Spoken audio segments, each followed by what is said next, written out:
হাদিসে দুইটা কথা পেয়ে গেল। এক, আমাদের নবীর তারাবির নামাজ ছিল খাটো না লম্বা? আমাদের নবী নামাজটাকে সুন্দর করে পড়েছেন না অসুন্দর? এখন সুন্দর কি আর খাটো আর লম্বা কি? খাটো আর লম্বা হলো শুনুন, কেরাত বড় করে পড়া হলো সুন্নাত। আপনি বড় কেরাত পারেন না, ছোট কেরাত দিয়ে পড়েন, সালাত হয়ে গেছে, কোনো সমস্যা নাই। কিন্তু আপনি এই জন্য কি তাড়াহুড়া করে পড়তে পারবেন না? এই জায়গায় ঢুকছে বিদআত। তারাবি সালাত, তারাবি শব্দের অর্থ হলো ধীর স্থির ভাবে বিশ্রামের সালাত, আর বাংলাদেশে এটাকে বানাইছে তারাবি মানে তাড়াতাড়ির নামাজ। কেমনে বুঝছি? আরে আমরা হুজুর বলা লাগবে না, আমি তো আমরা কবে বুঝে গেছি। কিভাবে বুঝলাম? আমি আল হিদায়াহ সালাফিয়া মসজিদে ঢুকছি, ঢোকার পরে দেখছি যে ইমাম সাহেব আস্তে আস্তে পড়তেছে আলহামদুলিল্লাহি রাব্বিল আলামিন, মানে এসা নামাজ পড়তেছে। আর যদি আলহামদুলিল্লাহি রাব্বিল আলামিন আর রহমানির রহিম মালিকিল ইয়াউমিদ্দিন, কি নামাজ পড়তেছে? আপনার মুখে বলার দরকার নেই, আপনি প্র্যাকটিক্যালি বুঝাই দিচ্ছেন।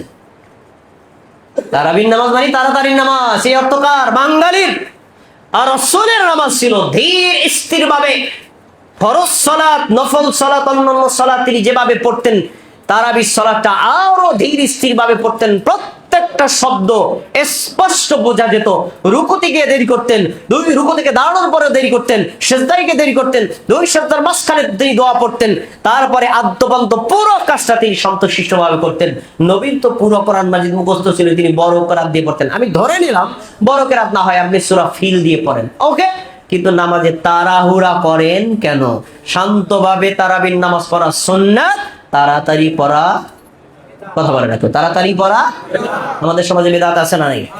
এই বিদআতের বিরুদ্ধে কথা বলবে কে? ইমামের তো বলা উচিত। আপনি যদি ওই বিদআতের সাথে সম্পৃক্ত রেখে তারাবির সালাত আদায় করেন, এই তারাবির সালাত আদায় করে আপনি পরকালে নেকিও পাবেন না, আর পরকালে আল্লাহর পক্ষ থেকে জান্নাত হাসিল করা সম্ভব না। যদি আপনি বিদআত ত্যাগ করতে না পারেন, তাহলে আপনি রমজান মাসে এই বরকত, এই রহমত থেকে আপনি বঞ্চিত হবেন। আসুন এবার 3 নম্বর, সাহারি খাওয়া। সাহারি খাওয়া সুন্নাত। সাহারি শেষ সময় খাওয়া সুন্নাত, সাহারিতে খেজুর খাওয়া সুন্নাত, সাহারি অল্প পরিমাণে খাওয়া সুন্নাত। এই সুন্নাত গুলোর মূল্য, মান, মর্যাদা যত বেশি, তার ভিতরে আরেকটা গুরুত্বপূর্ণ সুন্নাত আছে। আমাদের সমাজে এই সুন্নাতকে কবর দেওয়া হয়েছে। কি? সাহারির জন্য আজান দেওয়া। আমার কষ্টের কথা আপনার সাথে আমি বলছি, সাহারির জন্য আজান দেওয়া যায়। বাংলার জমিনে অনেক মুফতি মাওলানা জানেও না, পালন করা পরে সাধারণ মানুষ বাদ দাও, সাহারির জন্য আজান দেওয়া যায়, বহু মুফতি মাওলানা জানেই না। আপনি এবার বলবেন আচ্ছা ঠিক আছে, পারলে তাহলে আজকে রাতে সাহারির আজানটা দিয়ে দেখেন। কালকে যদি আপনার আল হিদায়াহ সালাফিয়া মসজিদ ভাঙতে না আসে, কেন? আজান দিয়ে দিচ্ছেন, এলাকার সব লোক খাওয়া বন্ধ করে দিবে। এরপরে দেখা যায় কি রে, এখনো তো অনেক সময় আছে, আজান দিলে কিনলে দর হুজুর রে, আজান দিলে মসজিদ ভেঙে গেলাম, কি শুরু করছ? শোনেন, ইসলামী শরিয়াত এতটা বিজ্ঞানসম্মত, প্রত্যেকটা জায়গাতে আপনার প্রশ্নের উত্তর 1450 বছর আগে দেওয়া আছে। জানেন না অঙ্কটা আপনার? সাহারির আজান আর ফজরের আজানের মধ্যে ব্যাপক পার্থক্য আছে। সাহারির আজানের মধ্যে আসসালাতু খায়রুম মিনান নাওম থাকবে না, ফজরের আজানের মধ্যে আসসালাতু খায়রুম মিনান নাওম থাকবে। ওই আসসালাতু খায়রুম মিনান নাওম শুনেই একজন ব্যক্তি বুঝে নেবে কোনটা সাহারির আজান আর কোনটা ফজরের আজান। রাসূল সাল্লাল্লাহু আলাইহি ওয়াসাল্লাম বলেছেন, এই বেলাল যখন আজান দেয় খাওয়া চালায়ে যাও, কারণ তিনি সাহারির জন্য আজান দিচ্ছেন। আর আব্দুল্লাহ ইবনে উম্মে মাকতুম যখন আজান দিবে, তখন তোমরা খাওয়া বন্ধ করো, তখন তিনি ফজরের আজান দিচ্ছেন।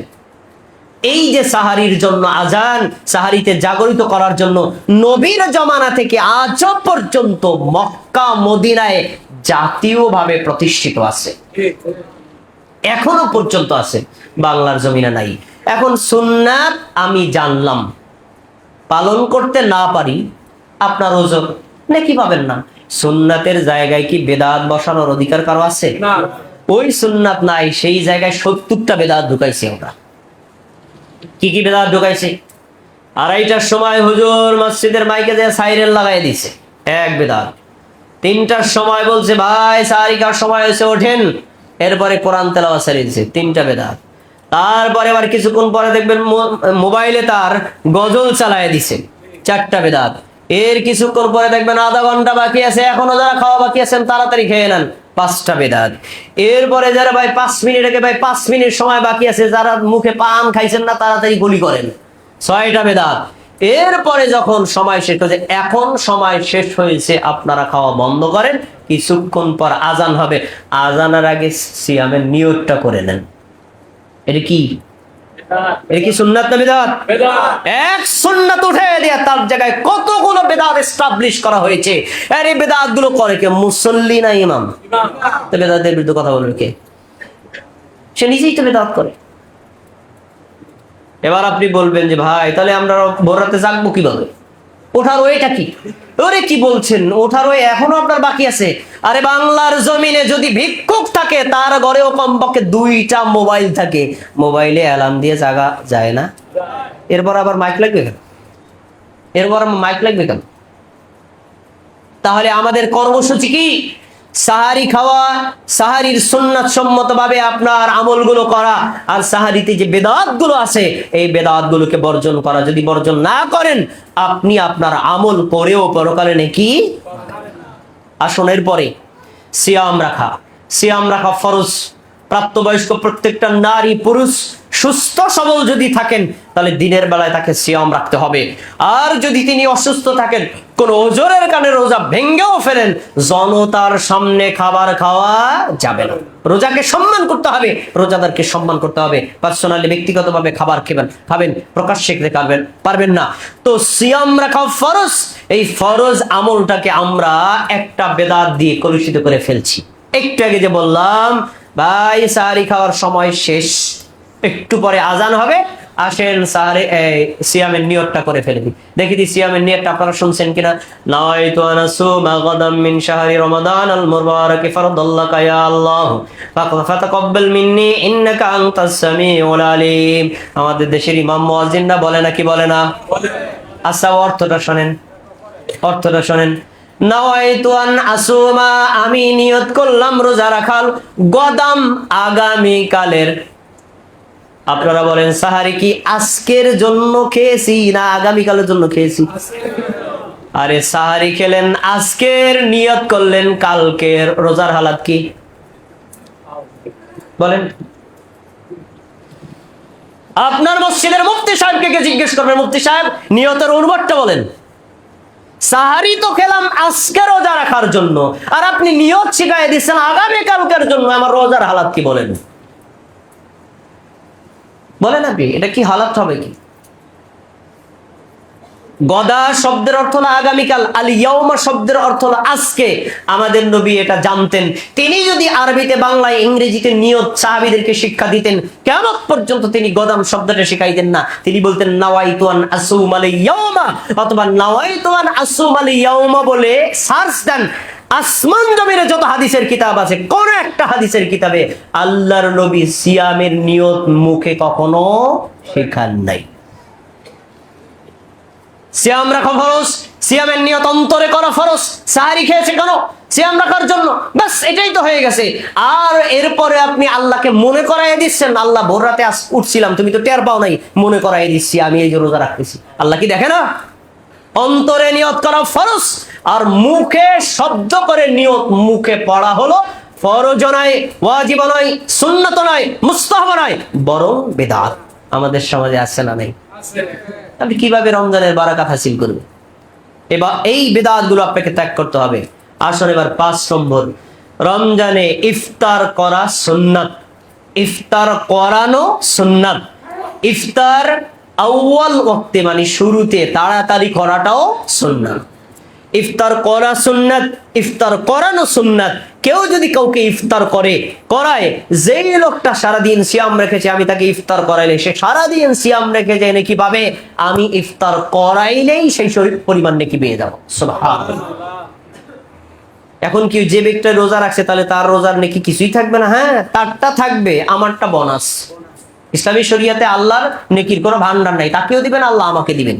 এখন শুনুন, ইফতার করানো সুন্নাত, ইফতার করা সুন্নাত, এই 2 সুন্নাতের মান মর্যাদা গুরুত্ব যত বেশি, তার চাইতে আরো 100 গুণ গুরুত্বপূর্ণ সুন্নাত হলো তাড়াতাড়ি ইফতার করা। আমরা ইফতার করি, তাড়াতাড়ি করতে রাজি নেই।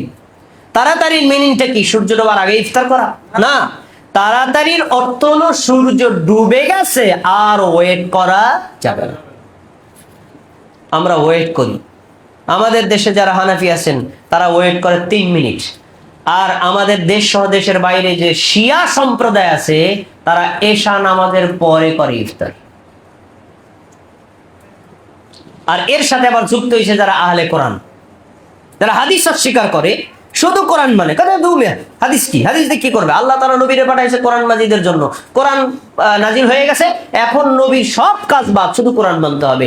এই যারা হাদিস অস্বীকার করে, শুধু কোরআন মানে, তারাও বলে আল্লাহ তাআলা বলছেন এই তোমরা রাত পর্যন্ত সিয়াম পূর্ণ করো, আর যখন রাত অন্ধকার হয় তখন রাত শুরু হয়। তো আপনি যখন সূর্য ডুবে গেল, অন্ধকার তো হলো না, আপনি কিভাবে ইফতার করবেন? এই জন্য শিয়া আর আহলে কোরআন তারা একসাথে ইফতার করে এশার পরে। এটা কি সুন্নাত না বিদআত?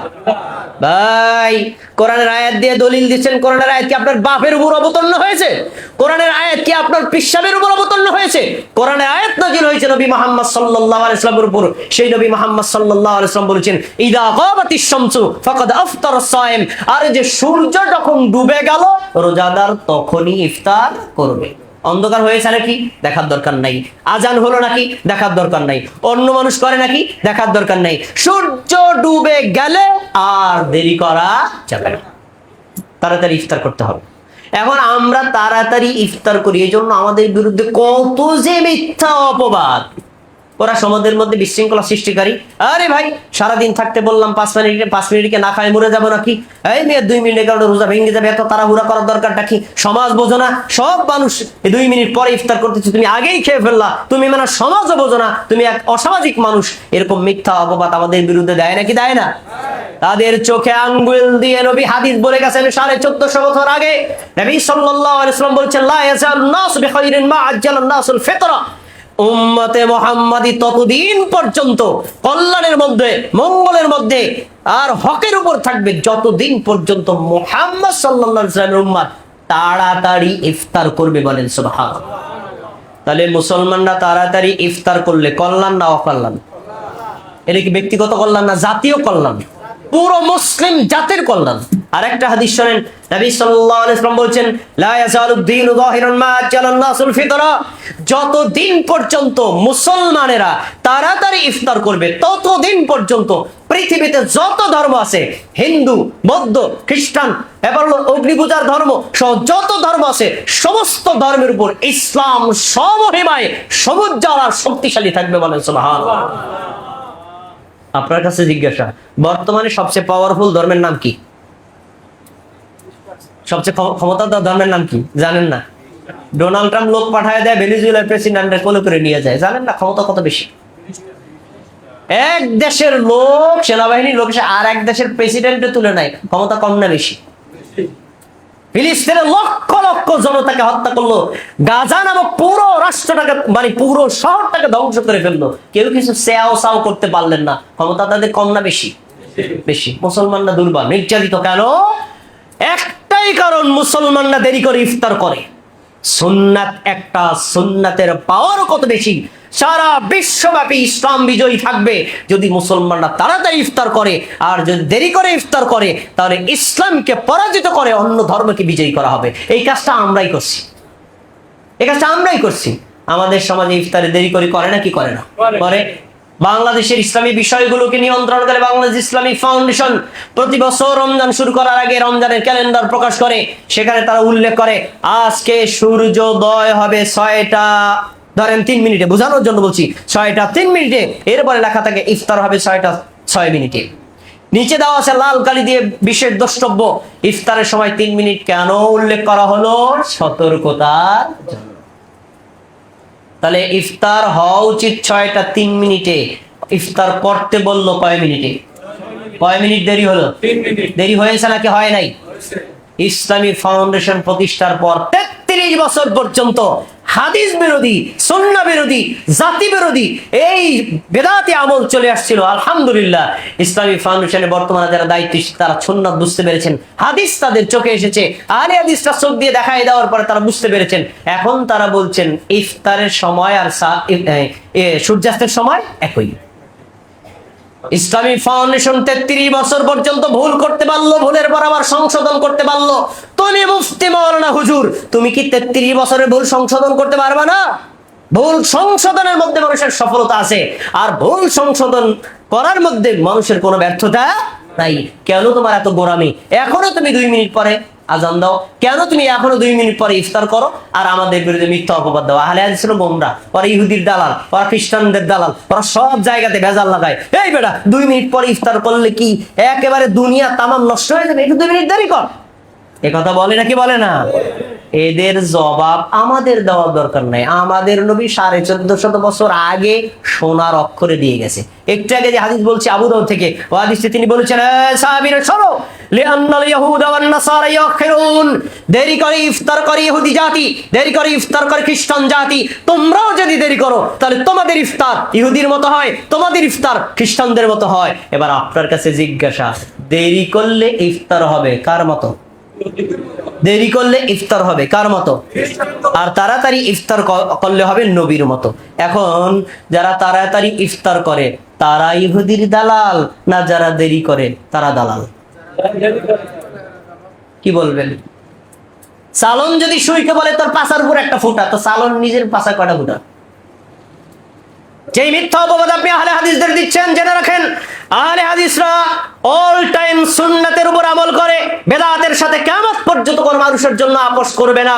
আপনার হাদিস জানায় দুর্বলতা আছে, আপনার জ্ঞানের দুর্বলতা আছে, আরো গবেষণা করেন, আবে জানুন, কিন্তু না জেনে যদি আপনি মিথ্যা অপবাদ দেন, জেনে রাখেন আল্লাহ তাআলা আপনার প্রত্যেকটা কথার এবং কর্মের হিসাব নেবেন। আহলে হাদিসরা কখনো ইহুদি খ্রিস্টানদের দালাল নয়। আহলে হাদিসরা যদি দালাল হয় তাহলে নবী মুহাম্মদ সাল্লাল্লাহু আলাইহি ওয়াসাল্লামের দালাল। আল হিদায়াহ সালাফিয়া জামে মসজিদের ইমাম, জামে মসজিদের মুয়াজ্জিন, জামে মসজিদের মুসল্লি যারা আছে তারা সুন্নাতের বাইরে কারো কোনো সুন্নাত মেনে চলে না। আপনার ভালো লাগলেও ভালো আর খারাপ লাগলেও ভালো, এটাই হলো ইসলামী শিক্ষা। ইসলামী শিক্ষার বাইরে অন্য কোনো শিক্ষা তারা দেয় না। ভাইরা আমার, তাহলে আমরা এখান থেকে কি শিক্ষা পেলাম? আমরা ইফতার করব, এই সুন্নাতটা পালন করব। ইফতার করব দেরি করে না তাড়াতাড়ি? এই তাড়াতাড়ি মিনিং কি সূর্য ডোবার আগে না, ডোবার পরে আর ওয়েট করা যাবে না। বর্তমান তো পৃথিবী অনেক ইজি, অনেক সহজ। কখন সূর্য ডুবছে আমি তো জানি না, কি কয়? আপনি গুগল চাচারে জিজ্ঞেস করেন, চাচা আজকের সূর্যাস্ত শরীয়তপুর জেলায় কয় মিনিট? দেখেন চাচা 1 সেকেন্ডের মধ্যে বলে দিবে এই কয় মিনিট। এখনো যদি বলেন যে ভাই আমি কেমনে বুঝবো সূর্য ডুবছে নাকি ডুবছে না, পশ্চিম আকাশে মেঘ আছে, কেমনে বুঝবো? বোঝার হয়ে আছে? আছে তো।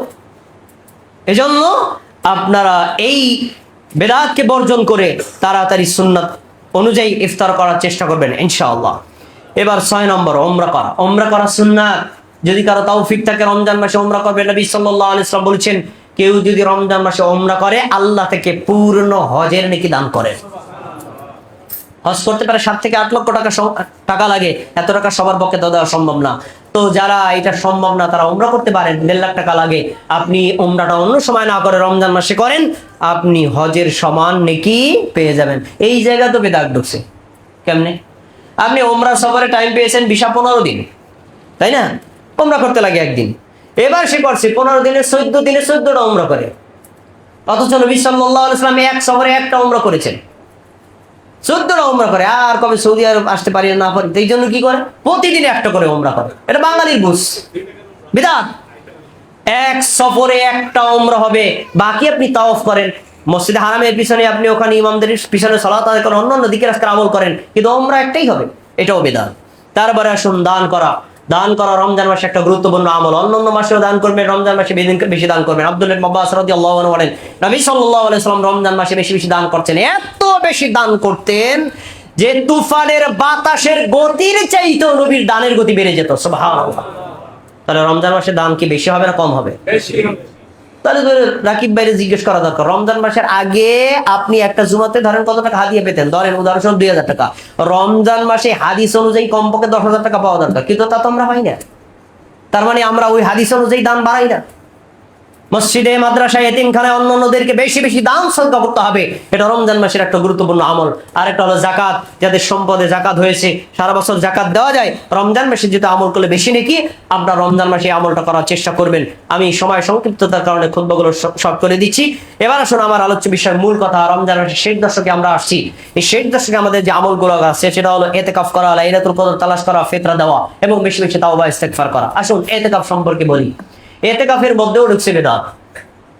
ইতিকাফ করা সুন্নাত, ইতিকাফ করা সুন্নাতে মুআক্কাদা। রাসূল সাল্লাল্লাহু আলাইহি ওয়াসাল্লাম রমজান মাসের শেষ দশকে ইতিকাফ করেছেন, প্রত্যেক বছরে করেছেন।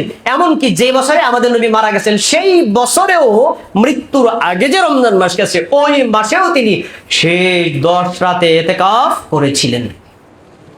আয়েশা রাদিয়াল্লাহু আনহা বলেন, নবী সাল্লাল্লাহু আলাইহি ওয়াসাল্লাম মৃত্যুবরণ করার পর তার স্ত্রীরাও ইতিকাফ করতেন।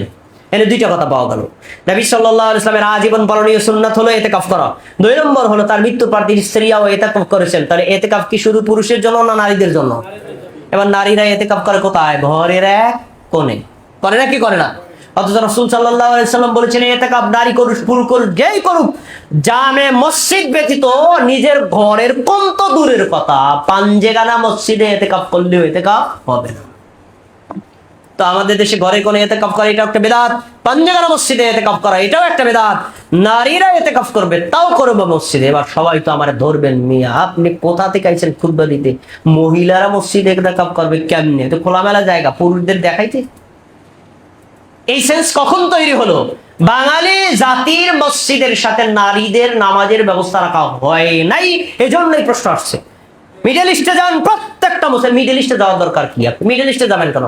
বাংলাদেশ সরকারের পক্ষ থেকে 64টা জেলা 64টা মডেল মসজিদ করছে। প্রত্যেকটা মসজিদে মহিলাদের নামাজের জায়গা আছে না নাই? ওই জায়গায় মহিলারা ঢোকে, বাইরে ওযু করে, পেশাব করে, পায়খানা করে। জীবনে দেখছেন? দেখেন নাই? তাহলে এরকম প্রত্যেকটা মসজিদে রুম থাকা দরকার ছিল।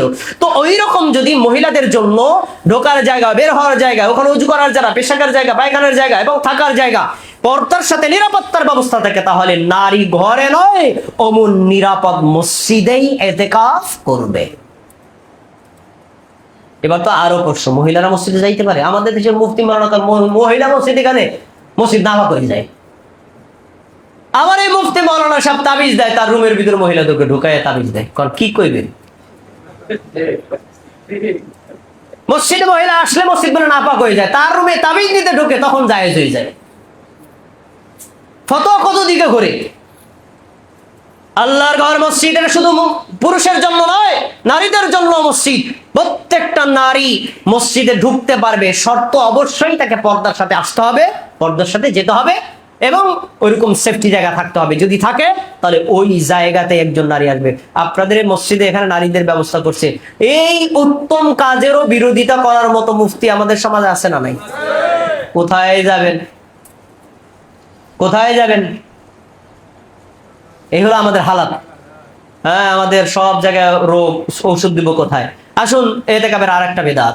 ইতিকাফ করা সুন্নাত। যিনি ইতিকাফ করবেন তিনি নেকি পাবেন, যিনি ইতিকাফ করবেন না তিনি নেকি থেকে বঞ্চিত হবেন।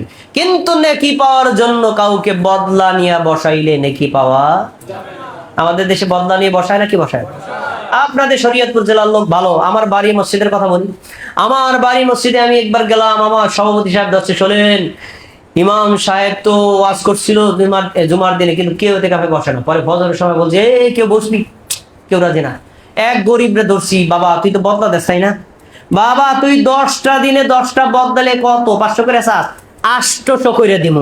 10 দিন থাকবি, এক একটা বদলার দাম 800 করে 8000 টাকা দিব। সাহারি দিব, ইফতারে দিব, ঈদের পোশাকে দেব। বাবা বাবু গুনাহ থেকে বাঁচা। ঠিক এরকম টেন্ডেন্সি শরীয়তপুর জেলা আছে না নাই? টাটকা বিদআত। ইতিকাফ করা সুন্নাতে মুআক্কাদা। কিফায়া এটা বানানো বিদআত ফতোয়া। কে বলেছে কিফায়া? কেউ না করলে কার কোনো গুনাহ হবে না, যে করবে সে নেকি পাবে। এজন্য কাউকে ভাড়া করে বসালে যিনি বসাইছেন উনিও গুনাহগার হবে, যে বসছে তারও গুনাহ হবে, নেকি যাবে হাওয়ায় উড়ে। ইতিকাফের মধ্যে কোনো ধরনের বিদআত যুক্ত করা যাবে না। আপনি সম্ভব হলে বসেন, না হলে বসবেন না, কিন্তু আপনি টাকা দিয়ে বসাবেন। ইসলাম কি বদলা পাইছেন? হিন্দু ধর্ম পাইছেন? হ্যাঁ, ঠাকুর মশাই আমি তো আসছি পূজা দিতে, আমার তো অনেক ব্যস্ততা, অটো যাইতেছে, তুমি যাও টাকা দিয়ে দাও, তোমার পূজা মুই দেওয়া নেই। এটা কি হিন্দু ধর্ম পাইছেন? সবার পক্ষ থেকে একজন আদায় করলে সবার গুনাহ থেকে বেঁচে যাবে। এই ফাউল ফতোয়া কোরআন হাদিসে কোথাও নাই। এই বেদাতি ফতোয়ার কারণে বেদাত আমাদের সমাজে চলছে, এগুলো থেকে আমাদের বিরত থাকতে হবে। এবার আসুন 11তম লাইলাতুল কদর তালাশ করে ইবাদত করা। লাইলাতুল কদর কোন দিন? মগদেশে কয় 27 দিন জাতীয়ভাবে দিন উদযাপিত হয়। জাতীয়ভাবে কোন দিন? 27 দিন। কিভাবে বুঝবেন? আল হেদায়া সালাফিয়া মসজিদের ইমাম সাহেব হযরত মাওলানা মুফতি মিকাইল ভাইকে বলে, মিকাইল ভাই 27 রাতে রোজার ইফতার আমি দেব। সভাপতি সাহেব একদিন আগে দেন, না না না না একদিন পরে দেন, না না না ওই দিন। কেন? ওই দিন কদরের দিন। এটা কদরের দিন কে বলছে আপনাকে? রাসূল সাল্লাল্লাহু আলাইহি ওয়াসাল্লাম 2 ধরনের হাদিস বলেছেন, তোমরা রমজানের শেষ 10-এর মধ্যে লাইলাতুল কদর তালাশ করো। তার মানে জোর বিজোর যে কোনো দিন হতে পারে। তারপরে আরেকটা হাদিস বলছেন, তোমরা বেজর রাতে তালাশ করো। 21, 23, 25, 27, 29 এই 5টা রাতের যে কোনো একটা রাতে হতে পারে। কোন রাতে নবীও জানতেন না। আপনি কেমনে জানেন? আপনি কিভাবে জানেন? 27 রাতেই যে কদর হওয়ার নিশ্চিত না, তা আমাদের নবী নিজের মুখে বলছেন। কেমনে বলছেন? সহিহ বুখারী হাদিস করেন, কিতাবুল ইতিকাফে উল্লেখ করা আছে। আবু সাঈদ খুদরী রাদিয়াল্লাহু তাআলা আনহু বলেন, 20তম দিনে আমাদের নবী বললেন, তোমরা আমার সাথে যারা মাঝের 10 রাতে ইতিকাফ করছিলা, কেউ বেডিং পত্র নিয়ে বাসায় যাবে না, আমার সাথে আবার বলবা। কারণ কদর আমাকে দেখানো হয়েছিল, কিন্তু আমি আবার ভুলে গেছি। তবে একটা জিনিস মনে আছে, ওই রাতে বৃষ্টি হয়েছে, আর বৃষ্টি হওয়ার কারণে আমি কাদামাটির উপর সেজদা দিছি। তোমরা আমার সাথে ইতিকাফে বসে যাও। এক সাহাবীও গেল না, সবাই নবীর সাথে বসে গেল। সবাই বুঝে সাথে বলেন, নবী যদি 20তম দিনে এ কথা বলে, এই দিন চলে যাওয়ার পরে কততম রাত আসে? কততম রাত আসে? 21তম রাত। আবু সাঈদ খুদরী বলছেন, ওই রাতে বৃষ্টি হলো, আর মসজিদের নববী ছিল খেজুর পাতার ছানি, পানি পট্টপ কয়টা গুলো ফ্লোরে পড়লো।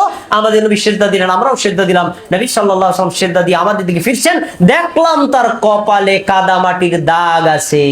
তাহলে ওই বছরে লাইলাতুল কদর ছিল কততম রাতে?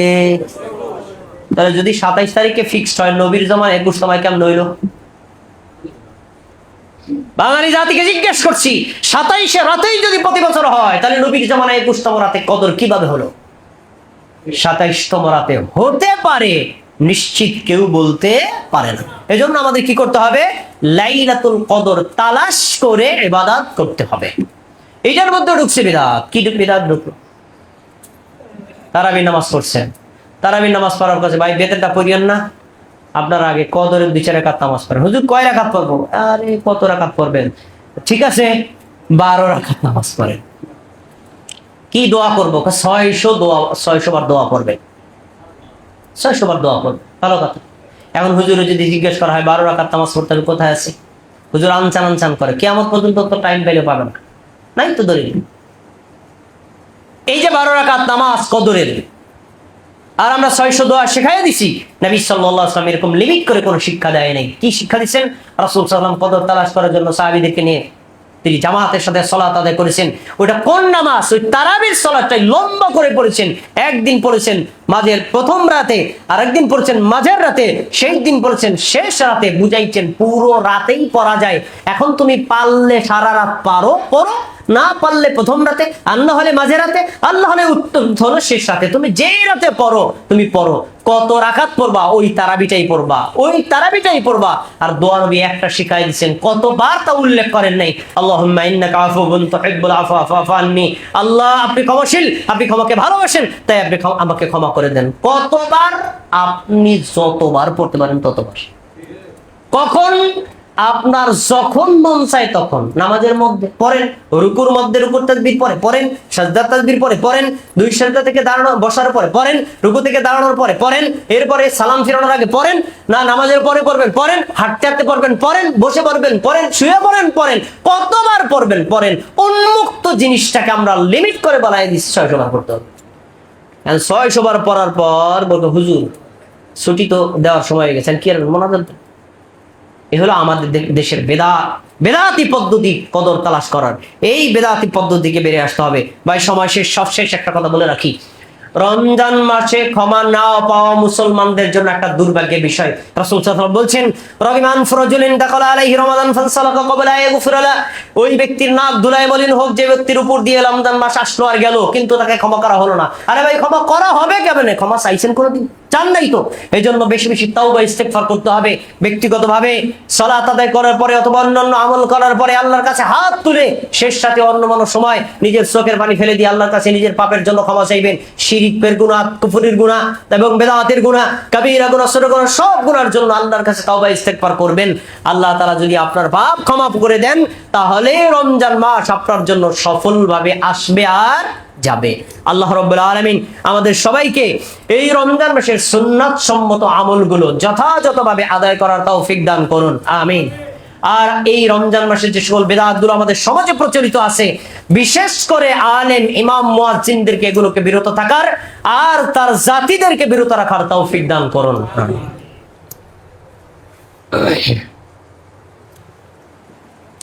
إن الحمد لله نحمده ونستعينه ونستغفره ونؤمن به ونتوكل عليه ونعوذ بالله من شرور أنفسنا من يهد الله فلا مضل له ومن يضلله فلا هادي له وأشهد أن لا إله إلا الله وأشهد أن محمدا عبده ورسوله فيا أيها المسلمون قال الله تبارك وتعالى في القرآن المجيد أعوذ بالله من الشيطان الرجيم بسم الله الرحمن الرحيم إن الله ملائكته يصلون على النبي يا أيها الذين آمنوا صلوا عليه وسلموا تسليما اللهم صل على محمد وعلى آل محمد كما صليت على إبراهيم وعلى آل إبراهيم إنك حميد مجيد اللهم بارك على محمد وعلى آل محمد كما باركت على إبراهيم وعلى آل إبراهيم إنك